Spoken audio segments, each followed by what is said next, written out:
17절부터 24절까지 기록된 말씀입니다. 우리 에베소서 4장 17절부터 24절까지 말씀 함께 한 목소리로 읽겠습니다. 그러므로 내가 이것을 말하며 주 안에서 증언하노니 이제부터 너희는 이방인이 그 마음에 허망한 것으로 행함같이 행하지 말라. 그들의 총명이 어두워지고 그들 가운데 있는 무지함과 그들의 마음이 굳어짐으로 말미암아 하나님의 생명에서 떠나 있도다. 그들이 감각 없는 자가 되어 자신을 방임하여 모든 더러운 것을 욕심으로 행하되 오직 너희는 그리스도를 그같이 배우지 아니하였느니라. 진리가 예수 안에 있는 것 같이 너희가 참으로 그에게서 듣고 또한 그 안에서 가르침 받았을진데 너희는 유혹의 욕심을 따라 썩어져가는 구습을 따르는 옛사람을 벗어버리고 오직 너희의 심령이 새롭게 되어 하나님을 따라 의와 진리의 거룩함으로 지으심을 받은 새 사람을 입으라. 아멘. 말씀으로 크신 은혜가 있으시기를 바랍니다. 아멘. 아멘을 좀 크게 하세요. 지난주에 우리는 에베소서 4장의 앞부분을 살펴보았습니다. 에베소서는 말씀드린 것처럼 크게 두 부분으로 나뉘어집니다. 1장부터 3장까지는 하나님의 은혜로 이루어져가는 구원, 그리고 성도에게 하나님께서 은혜를 주신 새 신분에 관한 이야기, 다시 말하면 성도로서의 특권에 관한 이야기들이 전개되어지고 4장부터는 그 구원받은 성도의 삶으로서의 의무에 관한 이야기를 선포합니다.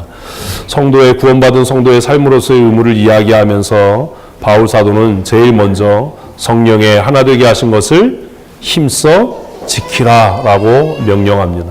그래서 교회의 하나됨, 성도의 하나됨을 힘써 지키기 위해서 각 성도는 부르심에 합당한 삶을 살아야 하고, 그리고 그 교회의 하나됨을 지키기 위해서 다 같이 시작.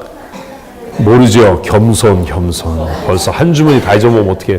겸손과 온유, 오래 참음, 그리고 사랑 안에서 용납함으로 교회의 하나됨을 이루어가야 한다라고 그렇게 말씀합니다. 어떻게 각각 성향이 다르고 또 자라난 환경이 다른데 교회 하나됨을 이룰 수 있느냐라고 하는 것에 대한 구체적인 방안으로 바울 사도는 하나님의 아들이신 예수 그리스도를 아는 것과 믿는 일에, 믿는 것과 아는 일에 하나가 되어서 그리스도의 장성한 분량이 충만한 데까지 이르도록 자라가라라고 명령하지요. 그렇게 우리가 그리스도 안에서 하나가 되고 그 말씀과 믿음으로 하나 되어지면 어린아이와 같지 않아서 사람의 거짓된 유혹과 풍조에 밀려 요동하지 않게 될 것이라고 그렇게 선언합니다. 그리고 나서 이제 에베소서의 그 4장 두 번째 성도의 의무에 대한 이야기를 하면서 바울은 우리에게 구원에 대한 이야기를 다시 상기시키게 됩니다. 여러분에게 묻고 싶습니다. 여러분이 생각하는 구원이란 도대체 뭐지요? 구원이 뭐지요? 구원이란 뭘까요? 한국교회는 구원을 어떻게 받아들이지요? 제가 어제 난생 처음 진중세례식에 청함을 받아서 갔습니다. 제가 철원에 10년 동안 있으면서도 진중세례식에 한 번도 안 갔어요. 오라고 그러면 이런저런 변명과 이유, 그리고 나름대로의 그 이유를 설명해서 진중세례식에 참여하지 않았습니다.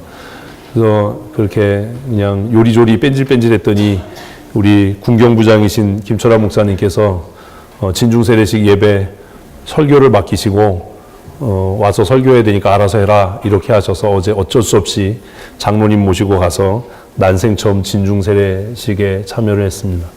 제가 진중세례식에 참여하기를 그동안 꺼렸던 이유 중에 하나가 뭐냐면 우리 장로교 신앙에 그것이 맞지 않는다라고 생각했기 때문입니다. 철저한 개인의 구원의 확신과 믿음의 고백이 없으면 세례라고 하는 것은 아무런 효력이 없기 때문이죠. 세례 받는다고 해서 구원 얻는 것이 아니기 때문입니다. 어제 한 130, 40명 더 될지도 모르는데 장병들이 세례를 받았습니다. 한 번에 그렇게 많은 사람에게 세례 주는 것도 흔한 일이 아닌데 몽골에서 흩틀교회 성도들 세례한 것과 아마 버금될 만큼 많은 장병들에게 어제 우리 목사님들과 함께 세례를 거행했습니다. 그리고 돌아오면서도 또 그런 생각을 하고 어제 오후 내내 그런 생각을 했습니다. 도대체 구원이란 무엇인가? 세례받는다고 해서 구원받는 것도 아니고, 세례받지 않았다고 해서 구원에 이르지 않는 것도 아니고, 그냥 우리가 나 예수님 믿습니다, 교회 출석한다고 해서 구원에 이르는 것도 아닌데, 도대체 한국교회는 구원을 어떻게 생각하고 있는가? 그리고 내 자신에게 물었습니다. 목사로서 구원을 어떻게 생각하는가? 구원이란 도대체 무엇인가? 이 본문 말씀을 준비하면서도 고민했지만 어제 그 진중세례식을 참여하고 나서 이 고민은 사실 조금 더 깊어졌습니다. 그리고 여러분들을 생각하면서도 그런 고민을 합니다. 여러분이 생각하는 구원은 뭐지요? 그냥 예수 믿고 천국 가는 것, 그게 구원입니까? 한국교회는 사실 이것마저도 이제 버린 것 같아요. 한국교회가 이야기하는 구원은 예수 믿고 천국 가는 게 아니라 복 받는 것, 예수 믿고 잘 되는 것. 교회 나오는 사람들의 상당수가 진리의 말씀을 듣기 위해서가 아니라 내 마음에 위로되는 이야기, 내 마음이 감동되는 이야기, 격려를 받기 위해서 교회 나온다라는 조사 결과가 있을 정도로 한국교회는 굉장히 빠른 속도로 말씀의 진리에서부터 떠나고 있는 것이 아닌가 하는 우려를 갖게 합니다. 이 아침에 여러분 스스로가 고민해 보셨으면 좋겠습니다. 그리고 이 답을 정말로 다시 한번 성경적으로 고민하기를 원하신다면 적어도 에베소서 1장부터 3장까지를 다시 한번 읽어보십시오. 그것을 통해서도 명확해지지 않는다면 로마서와 히브리서를 한번 읽어보십시오. 그리고 여러분 스스로 이제 구원이 무엇인지를 선명하게 결정하고 또 그것에 대한 이해가 있어야 하리라고 생각합니다. 바울은 그의 여러 편의 서신, 지금 말씀드린 에베소서, 로마서, 히브리서, 그리고 갈라디아서, 이런 그의 여러 서신을 통해서 구원의 이중성을 이야기합니다. 구원의 이중성. 구원에는 뭐가 있다고요? 양면이 있다는 거예요. 구원의 이중성. 그 첫 번째 구원의 이중성은 은혜와 의지적인 결단이라고 하는 겁니다.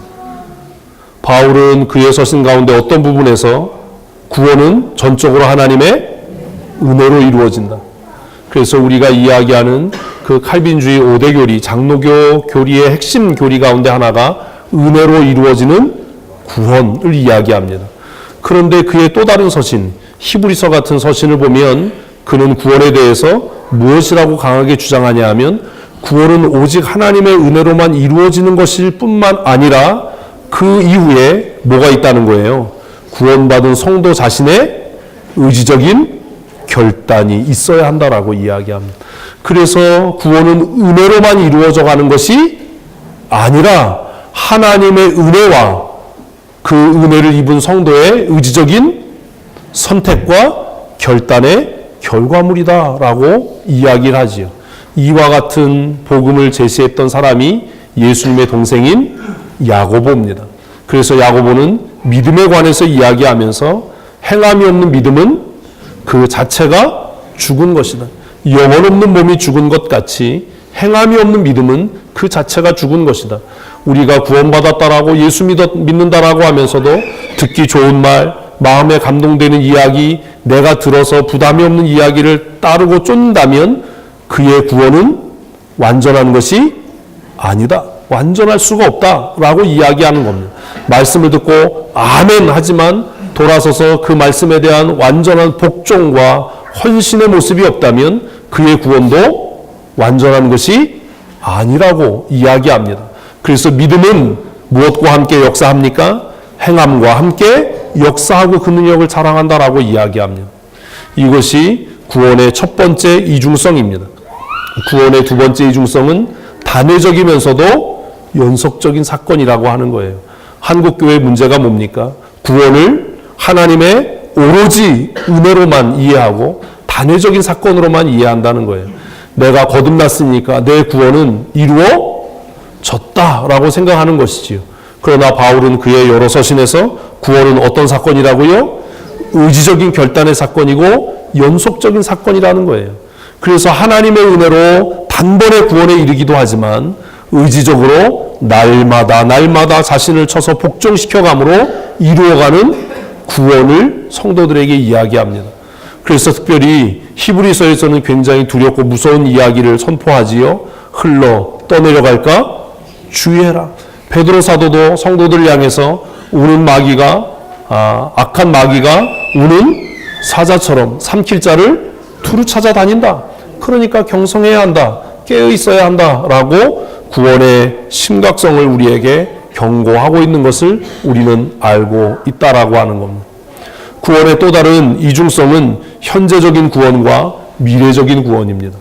구원의 문제를 현재적인 문제로 생각하면 그 신앙이 기복적이 돼갑니다.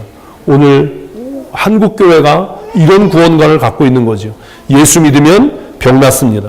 예수 믿으면 문제가 해결됩니다. 예수 믿으면 우리의 삶에 하나님이 주신 은혜와 복이 넘칩니다. 이것이 진리입니까? 아닙니까? 진리입니다.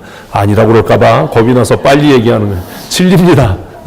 예수 믿으면 성경의 약속대로 예수님께서 우리의 연약함을 위해 십자가에 달리셨기 때문에 우리는 이사야 53장의 말씀을 통해서 그가 채찍에 맞음으로 누가요? 우리가가 아니라 누가요? 내가 나음을 입은 줄로 믿습니다. 아멘. 아멘. 병고침의 역사와 은혜가 과거의 사건이라고 이야기한다면 이것도 반쪽짜리 신앙입니다. 예수님께서 우리의 연약함을 담당하시고 십자가에서 내가 다 이루었다라고 선포하심으로 우리는 모든 죄와 죄의 저주로부터 자유케 된 줄로 믿습니다. 그래서 이제 예수 그리스도의 보혈의 능력을 의지하고 하나님 앞에 부르짖어 간구하면 우리의 삶에 넘치는 은혜가 임할 줄로 믿습니다. 이것이 현재적인 구원입니다. 구원은 죽어서 천국 가는 것만을 이야기하지 않습니다. 하나님과 깨어진 관계가 회복되어짐으로 사람 사이에 깨어진 관계가 회복되어져 가는 것이 그것이 구원입니다. 옆에 분에게 그래서 한번 인사하십시다. 사랑하고 축복합니다. 누군가와의 관계가 여전히 불편하고 누군가와의 관계가 여전히 서먹하다면 아직도 나의 구원은 미완인 거죠. 성숙하지 못한 겁니다. 예수 그리스도로 말미암아 죄사함을 얻고 하나님과의 관계가 회복되어진 사람이라면 모든 사람과, 여기서 말하는 모든 사람은 진리 안에 있는 사람이지, 여기서 또 모든 사람 하니까 또 나가가지고 또 뭐 신천지 구원파 이런 사람하고 화평합시다 뭐 이러시면 안 돼요. 모든 사람과 화목함을 누리는 것, 그것이 성경이 말하는 현재적 구원입니다. 현재적 구원. 예수 믿어서 가난하고 궁핍한 삶이 주의 은혜로 충만케 되고 풍성케 되는 은혜를 누리는 것, 그것이 현재적 구원입니다. 이런 은혜를 누리는 성도들 되십시오. 뭐 아멘 한 사람만 그런 은혜가 임할 줄로 믿습니다. 아유, 아멘도 안 해야죠. 누가 장로교인 아니랄까봐 아멘을 안 해요. 아멘 좀 하세요. 이걸 몇 년째 얘기하는데 좀 새해에는 좀 우리 좀 미친 듯이 아멘 좀 하십시다. 누가 아멘 한다고 잡아가나요? 현재적 구원의 감격을 누리십시오. 그 기쁨이 있어야 합니다. 예수 만난 기쁨, 구원받은 기쁨, 죄사함의 감격, 그리고 죄의 저주로부터 속량되고 해방되는 은혜를 누리십시다. 아멘. 새해에는 병든 자는 강건해지고, 아멘. 가난한 자는 부욕해 되는, 아멘. 조금 모자란 사람은 지혜로워지는, 이건 크게 아멘을 해야 돼요. 조금 띨띨하고 부족한 사람들은 새해에는 어떻게 되는? 스마트해지는. 우리가 들고 다니는 스마트폰 이름도 스마트인데 그러시면 안 되잖아요. 그런 은혜를 누리실 수 있었으면 좋겠습니다. 그러나 구원이 그것이 전부가 아닙니다. 구원은 미래적인 사건이기도 합니다. 예수 그리스도께서 이 땅에 심판주로 임하시는 그날에, 재림하시는 날에 우리 모두가 다 하나님의 나라의 백성 되는 그 영원한 낙원에 들어가는 은혜를 누리게 될 줄로 믿습니다. 아멘. 아멘. 이 두 가지 긴장과 갈등 사이에서 성도는 살아가는 겁니다. 완벽하게 은혜로 주어지시는 구원, 그리고 내가 정말 피 흘려 싸우면서 이루어가는 구원. 대부분의 사람들이 좀 사역하세요, 헌신하세요라고, 목사님 난 안 해요, 난 뭐 바빠서 못해요. 난 뭐 마음에 뭐 갈등이 있고 상처가 있어서 그건 자신의 구원을 포기하겠다는 거예요. 구원받은 성도라면 자신의 삶을 완전하게 헌신해서 하나님 앞에 드리는 그런 투철한 삶을 살게 될 줄로 믿습니다. 그것이 성경이 이야기하는 구원입니다.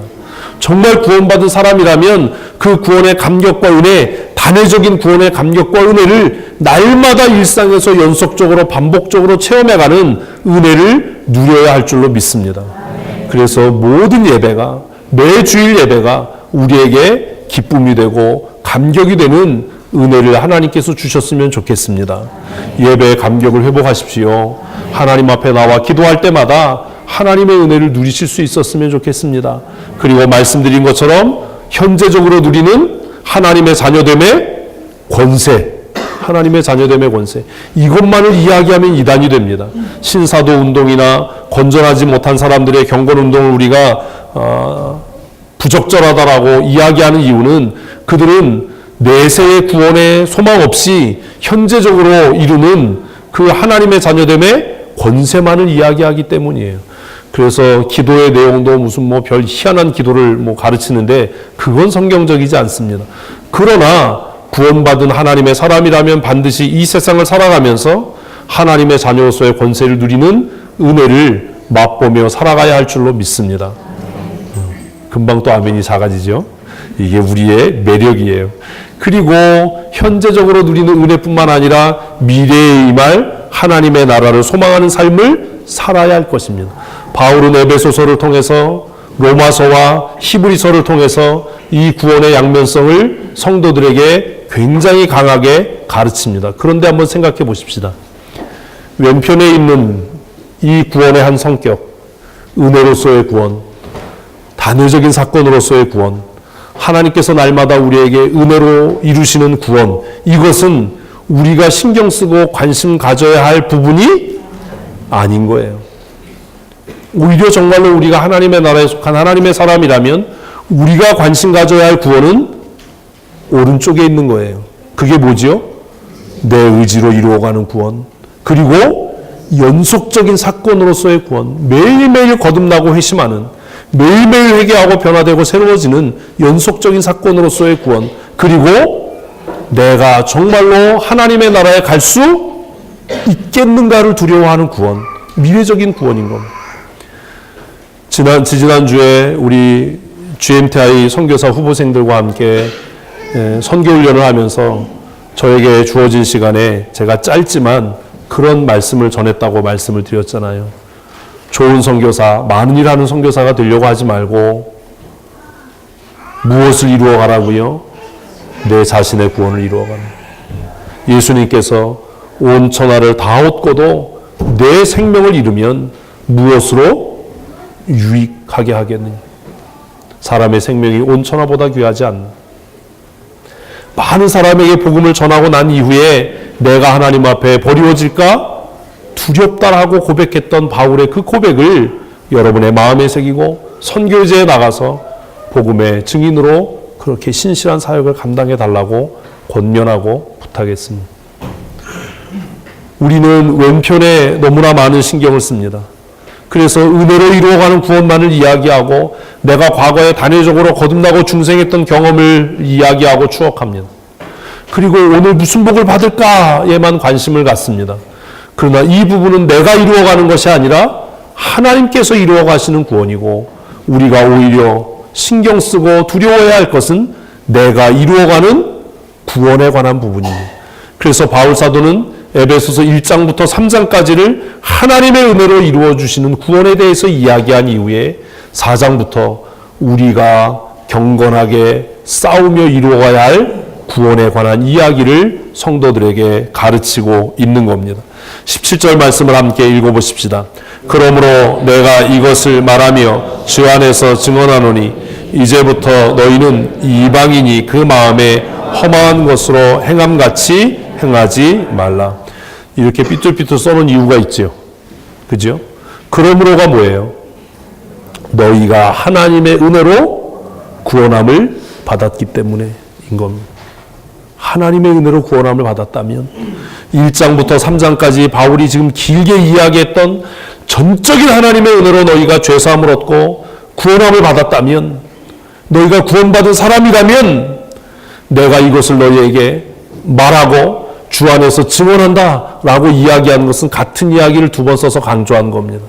이것은 나의 개인적인 생각이 아니라 주님의 명령이다. 교회를 향한 주님의 명령이다. 성령이 하나 되게 하신 것을 힘써 지키라 라고 명령하신 그 주님께서 지금 너희에게 다시 명령하고 있는 것이다.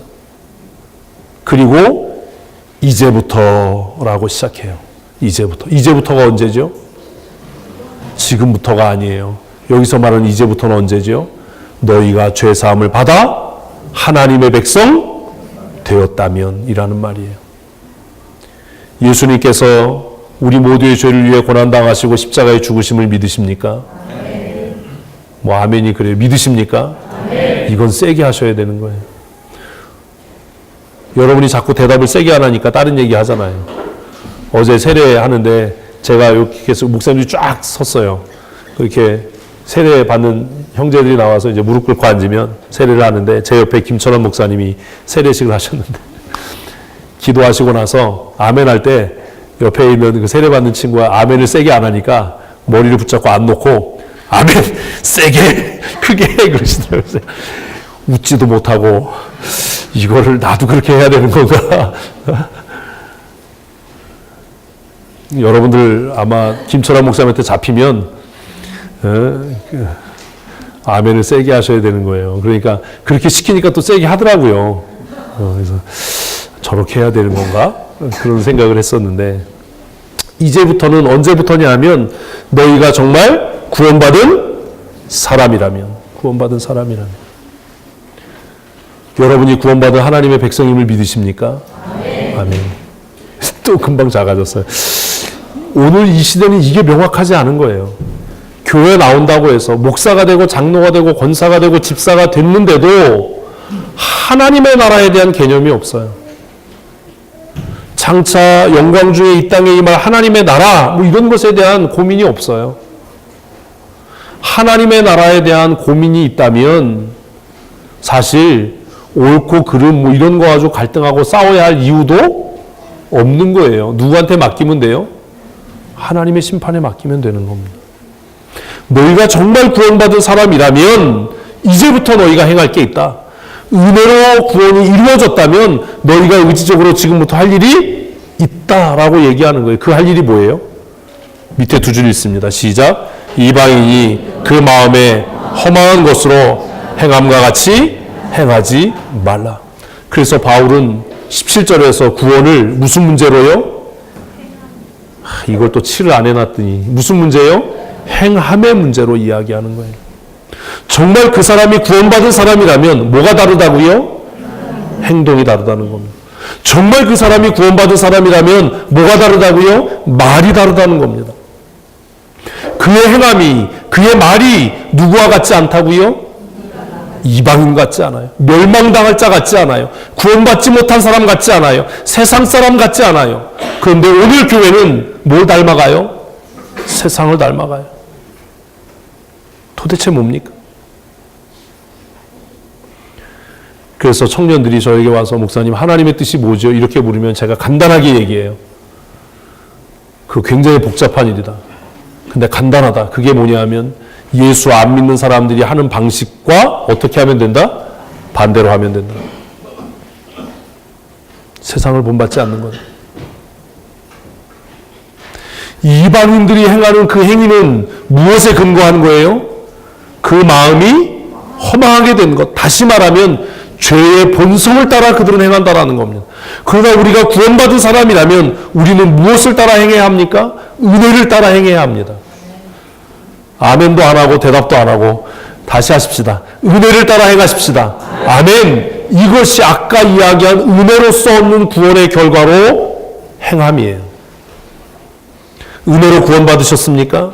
네. 그렇다면 그 은혜가 우리의 삶의 행동에 말에 근거가 되어야 하는 겁니다. 은혜로 구원받은 사람의 입의 말은 어때야 돼요? 은혜로워야지요. 은혜로워야죠. 은혜로 구원받은 사람의 행동은 어때야 돼요? 은혜로워야죠. 그 은혜로운 게 뭐지요? 너무 막연하죠. 옆 사람에게 그래도 한번 하십시다. 은혜롭게 하십시다. 앞뒤 분에게도 하십시다. 뭔지는 잘 모르지만 아직 은혜롭게 하십시다. 뭐가 은혜로운 건지 조금 나중에 생각하고, 성경이 다 얘기해요. 우리가 성경을 읽어도 눈 감고 읽으니까 그렇지. 하여튼 은혜로 구원받은 사람이라면 이제 말하는 것도 행동하는 것도 어때야 된다고요? 은혜롭게 해야 돼요. 은혜롭게. 못한다, 안 한다, 뭐 이런 얘기하면 안 되는 거예요. 불평하면 안 되는 거예요.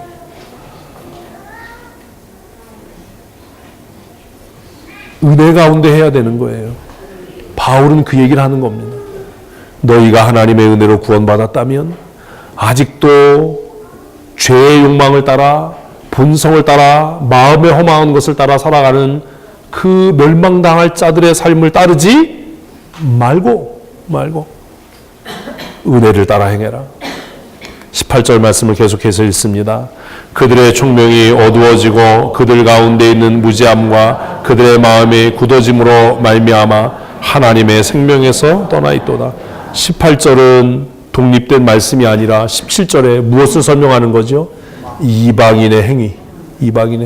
그래서 18절은 이렇게 줄로 묶어서 이방인의 허망한 것, 거기에 이렇게 묶어놓으면 돼요. 성경 읽는 방법을 지금 가르쳐 드리는 거예요. 그들의 총명이 어두워졌어요. 왜요? 아담의 범죄 이후에 타락한 인간은 우리의 지혜와 총명으로 하나님을 알 수 없습니다. 이것을 전적 부패, 전적 무능이라고 합니다. 우리가 아무리 노력하고 아무리 연구하고 아무리 탐구해봐도 하나님을 알 수 있는 지혜와 총명이 범죄한 인간에겐 없는 줄로 믿으십니까? 아멘. 이게 아멘이 돼야 장로교인이에요. 우리의 지혜로는 할 수 없어요.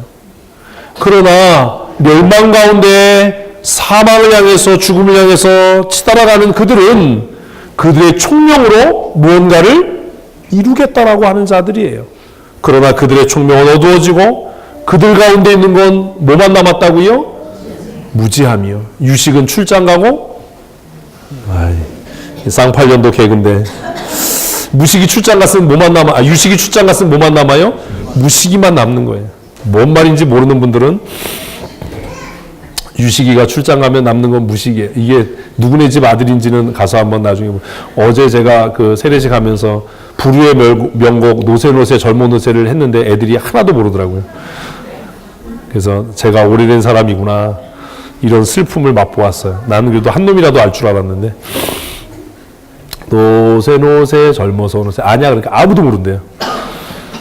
에이 나쁜 놈들. 몰라도 아는 척을 해줘야지. 그들 가운데 있는 그 죄로 인해서 어두워지고 둔해진 그 무식함이 그들의 마음에 어떻게 됐다고요? 굳어졌어요. 굳어졌다는 게 뭐예요? 그들의 마음이 굳어졌다라는 말이 무슨 말입니까? 완악해졌다, 무디어졌다, 그것이 삶의 습성이 됐다라는 거예요. 굳어졌다라는 말은 그렇게 길들여졌다라는 거예요. 그래서 그들은 항상 똑똑한 척하고 명석한 척하고 분별력 있는 것 같이 하지만 허망한 삶을 과거의 관습을 따라 행하는 겁니다. 관성을 따라 행하는 겁니다. 그래서 그들이 말하고 행동하는 것은 다 무엇의 결과예요? 죄의 결과예요. 무지함의 결과예요. 어두워진 총명의 결과예요.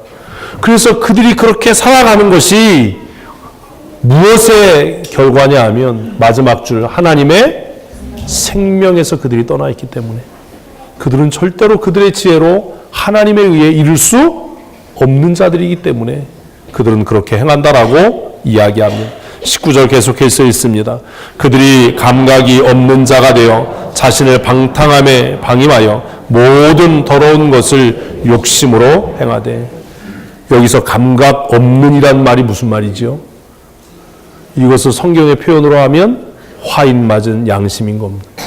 그들의 그 악한 행위가 굳어지고 그것이 습관이 되고 오랜 관습이 되어서 그들의 양심의 기능이 멈추어져서 하나님을 반역하고 배반하고 죄로 살아가는 것을 오히려 편하고 당연하게 느끼는 거예요. 불순종하고 원망하고 불평하는 일이 그냥 당연한 습관이 되어버리는 거예요. 우리 가운데 아무도 불평하지 않는 사람은 없습니다. 우리 가운데 죄짓지 않는 사람은 아무도 없습니다. 그러나 하나님의 은혜로 구원받은 사람이라면 죄짓고 불평하고 불의한 것에 잠깐 빠질 수 있지만 이내 그것이 어떻다고요?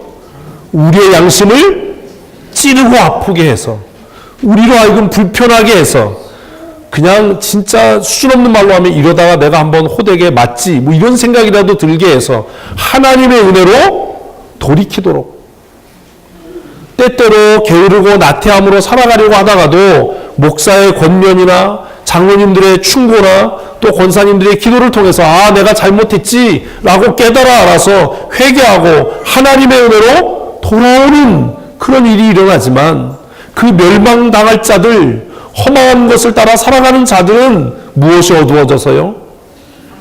양심이 둔해지고 어두워져서 감각 없는 자가 되어서 죄에 대해서 책망하고 지적해도 깨닫지 못하고 그리고 오히려 죄를 일삼고 살아가는 일이 어떻게 느껴지기까지 한다고요? 편안한 거예요. 당연한 거예요. 이렇게 주일에 예배 나오다가 한 주 안 나오면 여러분 어때요? 불편하시죠? 뭐가 불편하지요? 악독한 목사 만나기가 불편한 거예요. 에? 목사님 어떻게 만나지? 어떻게 보지? 그래서 말도 안 했는데 한 2주 결석하고 오면 고개 팍 숙이고 하는 말이 뭐죠? 죄송합니다. 저한테 죄송할 거 없어요. 여러분의 영혼에게 죄송해야 돼요. 웃자고 하는 소리인데 또 심각하게 받아들이지 마시고.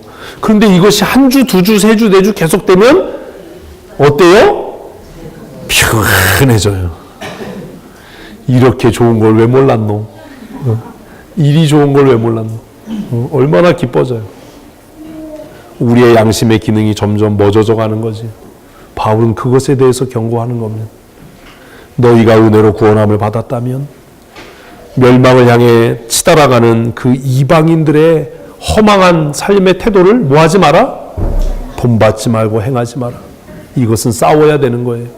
왜냐하면 우리가 단회적으로 하나님의 은혜로 구원함을 얻었어도 저와 여러분의 마음의 가장 깊은 곳에는 뭐가 있어요? 뭐가 있는지 모르세요? 죄의 본성이 있어요.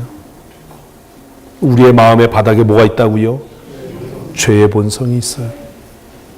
죄의 본성이 있어요. 그래서 때때로 걔가 어떻게 하는 거예요? 발작을 하는 거예요. 은혜로 살다가도 다 때려쳐! 막 그만둬! 나 안 해! 잘하다가 어느 날 갑자기 와서 교회 차에서 탁 놓고 목사님 나 안 해요! 뭐 이러는 거죠. 아유. 잘하다가 잊지 마십시오. 저와 여러분의 마음의 밑바닥에 뭐가 있다고요? 죄의 본성이 있어요. 이 죄는요, 어디를 뚫고 올라오지요?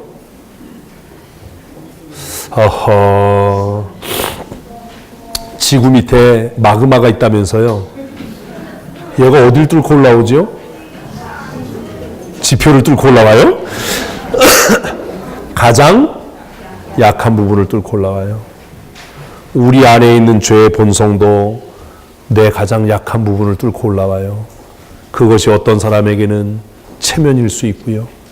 어떤 사람에게는 돈일 수 있고요. 어떤 사람에게는 건강에 대한 염려일 수 있고요. 어떤 사람에게는 관계일 수 있어요. 어떤 사람에게는 그것이 여린 감정일 수 있어요. 하나님의 말씀이 선포되는데 감정이 상하면 들려요, 안 들려요? 안 들려요. 그러면 빨리 회개해야 되는 거예요. 그건 감정을 상하게 한 상대편의 문제가 아니라 내 감정을 다스리지 못하는 내 죄예요. 우리는 그렇게 생각 안 해요. 내 마음의 밑바닥에 뭐가 있다고요? 잊지 마세요. 잊지 마세요. 내 마음의 밑바닥에 뭐가 있다고요? 죄의 본성이 있어요. 죄의 본성이. 그것이 내 인격적인 가장 연약한 부분을 긁어요. 살살살살 긁어서 그 두께가 점점 얇아지도록. 그래서 어느 순간 터트리고 올라오는 거예요. 늘 자신의 건강에 염려를 가지고 있는 사람은 어느 날 갑자기 불현듯 내가 이렇게 하다가 쓰러지면 어떻게 하지? 이게 두려워지면 주일 낮 예배만 나올게요, 목사님. 제가 몸이 약해서요. 이래요.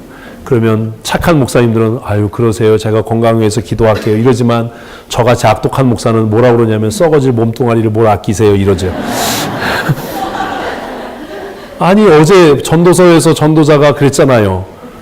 똑똑한 사람이나 미련한 사람이나 하나님을 경외하는 자나 경외하지 않는 자나 다 어떻다? 죽는 건 마찬가지다. 다 똑같은 것이 임한다. 죽음이 임하는 것이 일반적인 게 아니냐. 뭘 죽음을 두려워하세요? 죽어봐야 천국 가는데 이러죠. 그러면 그 사람은 돌아서면서 목사님이 나를 이해해 주지도 않고 또 이러고 가요. 그러면 뒤에서 마귀가 잔치를 벌이겠죠. 하나 또 넘어갔다. 사랑하는 성도 여러분, 한번 따라하십시다. 나는 구원받은 죄인입니다. 다시 한번요. 나는 구원받은 죄인입니다. 내 속에 죄의 본성이 있습니다. 잊으면 안 돼요. 잊으면 안 돼요. 부부싸움 하더라도 상대편의 약점을 찌르지 마세요. 잘못 건드리면 뭐가 터져요? 마그마가 터져요. 죄가 터져요. 그러면 그냥 아주 흉한 꼴을 보게 될 거예요. 건드려도 잘못 건드리면 안 돼요. 예전에 지혜가 없을 때는 건드려도 꼭 그 약점을 건드려서 터뜨리고 싶었던 것이 우리의 또 악함의 본성이에요. 우리는 완전하게 의로운 사람이 아닙니다.